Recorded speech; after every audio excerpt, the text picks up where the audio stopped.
तो hello everyone, good morning. तो welcome to master classes. सो आज हम देखेंगे एक नया टॉपिक जो माइनिंग से रिलेटेड है। आज हम देखने वाले हैं सरफेस माइनिंग। तो सरफेस माइनिंग होता क्या है ये जानेंगे। सबसे पहले सरफेस माइनिंग एक माइनिंग मेथड है जिसमें हम कोल को एक्सट्रैक्ट करते हैं।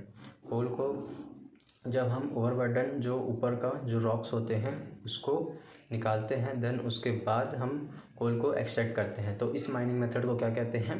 Surface mining. तो सरफेस माइनिंग में हम जो कोल रहता है उसको कैसे एक्सट्रैक्ट करते हैं? तो हम इसे बेंच फॉर्म करते हैं।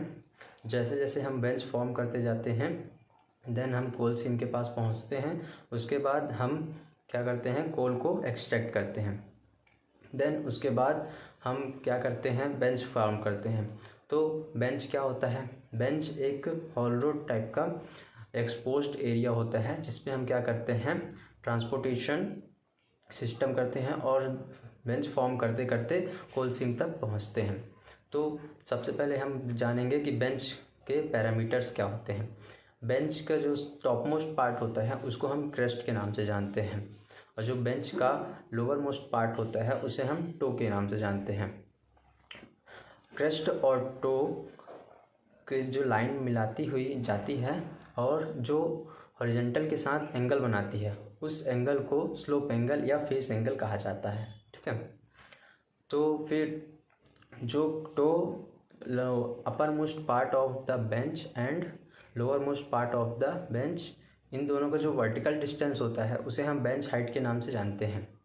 और जो क्रेस्ट एंड टो के बीच का जो हॉरिजॉन्टल डिस्टेंस होता है तो उसको बेंच विड्थ के नाम से जाना जाता है।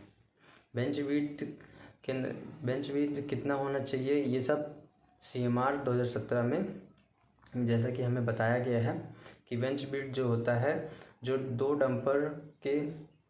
डंपर प्लस 5 मीटर होना चाहिए जब हम 2 वे रास्ता करते हैं। बेंच हाइट कितनी होनी चाहिए? बेंच हाइट जो होता है हमारा बूम हाइट के बराबर होनी चाहिए। और जो एंगल हो कितना होना चाहिए? एंगल इतना मेंटेन होना चाहिए कि एंगल ऑफ रिपोज से कम हो। एंगल ऑफ रिपोज क्या होता है? जब हम किसी भी मटेरियल में, जैसे आपने रेत को देखा होगा, जब हम रेत की टाली जब रेत को गिराती है तो एक सर्टेन टाइम के बाद रेत जो है ढलकना बंद कर देती है। उस जो एंगल पे गिरना मटेरियल बंद कर देता है उस एंगल को हम क्या कहते हैं? एंगल ऑफ रिपोज कहते हैं। एंगल ऑफ रिपोज मेंटेन इसलिए करते हैं क्योंकि जो हमारा स्लोप है वो गिरे ना, बेंच स्लोप पे गिरे ना, ताकि जैसे बेंच फिर स्लाइडिंग होगा तो उससे हजार्ड्स हो सकते हैं। बहुत सारे हजार्ड्स होंगे तो बहुत सारे लॉसेस हो जाएंगे हमारे माइनिंग में। तो देन हम क्या करते हैं कि बेंच को अच्छे से बनाने के लिए, मेंटेन करने के लिए उसे रेगुलर इंटरवल में रडार से या किसी इक्विपमेंट से उसे चेक करते रहते हैं। तो बेंच हाइट हो गया, बेंच विड्थ हो गया, ये सब क्या है? इंपॉर्टेंट पैरामीटर्स हैं। क्या है? बेंच के, जो बेंच जिस पे डिपेंड करता है। बेंच के ये टर्मिनोलॉजीज भी हैं। तो जैसा कि हमने crest, toe, slope angle, pit slope angle, जो पिट स्लोप एंगल होता है वो अल्टीमेट स्लोप एंगल होता है, जो सबसे top most part of the crest, bench का क्रेस्ट, और सबसे lower most part of the toe, इन दोनों को जो लाइन इमेजिनरी लाइन से कनेक्ट करते हैं और जो हॉरिजॉन्टल के साथ एंगल बनता है उस एंगल को अल्टीमेट पिट स्लोप एंगल कहा जाता है।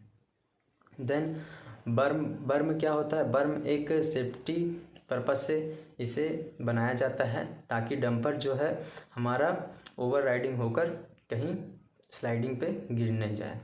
तो इसलिए हम क्या करते हैं? बर्म बनाते हैं। सो आई होप आप ये वीडियो को बहुत अच्छे से समझे होंगे। So thank you everyone watching this video. So मिलते हैं नेक्स्ट क्लास में। Thank you so much.